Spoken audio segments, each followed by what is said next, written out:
Most discipline force వచ్చి police. Be discipline. Law and order maintain చేసే బాధ్యత మీది. లా అండ్ ఆర్డర్ మెయింటైన్ చేయకపోతే నష్టం జరిగేది రిమోట్ ఏరియాలో ఉండే పేదవాడికి జరుగుతుంది. నేను చూశాను, వాళ్ళ బాధలు చూశాను. వాళ్ళ బాధలు చూస్తే వన్ననాతీర్థం. ఒకటి కాదు, ఒక తండ్రి భార్యను వదిలిపెట్టి బిడ్డ బతుకు కోసం సేవ్ చేసుకోవాలని వచ్చాడంటే మనం ఊహించుకోవాలి. అదేవిధంగా ముసలి వాళ్ళు, నడవలేని వాళ్ళు నీళ్లలో నడిసొచ్చి బట్టలు లేకుండా వచ్చారంటే వాళ్ళ బాధలు అర్థం చేసుకోవాలి. ప్రతి ఒక్క ఇంటిలో ఈరోజు పాములు వచ్చే పరిస్థితికి వచ్చాయి, తేళ్లు వచ్చే పరిస్థితికి వచ్చాయి. అంటే పై బిల్డింగ్లో ఉండే వాళ్ళకు కూడా ఈ పాములు, తేళ్లు ఇవన్నీ చూస్తామంటే బాధ, భయం ఉంటుంది. ఈ విధంగా ప్రతి ఒక్క కుటుంబానికి ఒక బాధ ఉంది.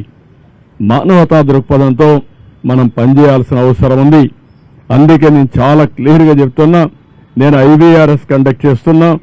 ఇంకా కొన్ని ప్రాంతాల్లో ఫుడ్ రీచ్ కాదని వస్తూ ఉంది. ఆ IVRS మెసేజెస్ని మళ్ళీ తిరిగి ఆఫీసర్లు పంపిస్తున్నా. ఏ నెంబర్ నుంచి వచ్చిందో ఆ నెంబర్ కూడా పంపిస్తున్నా. నేను అందుకనే ప్రజలందరికీ అప్పీల్ చేస్తున్నా. నేను పంపించే IVRS మీకోసరం పంపిస్తున్నా. మీరు ప్రాపర్గా సమాధానం చెప్పండి. ఇమ్మీడియట్గా మా ఆఫీసర్ని మీ ఇంటికి పంపించే బాధ్యత, మీకు టచ్లోకి వచ్చే బాధ్యత తీసుకుంటా. అదే సమయంలో ఏమాత్రం అవాస్తవాలు చెప్పొద్దండి, వాస్తవాలు చెప్పండి.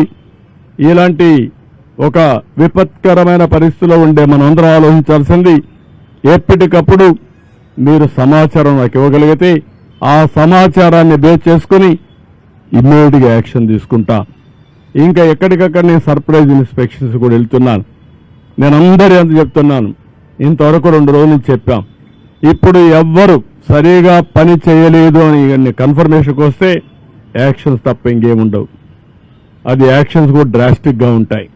దయచేసి అర్థం చేసుకోండి. Rise to the occasion. మానవతా దృక్పథంతో పనిచేయండి. ప్రతి ఒక్కరిని ఆదుకునే బాధ్యత తీసుకుందాం.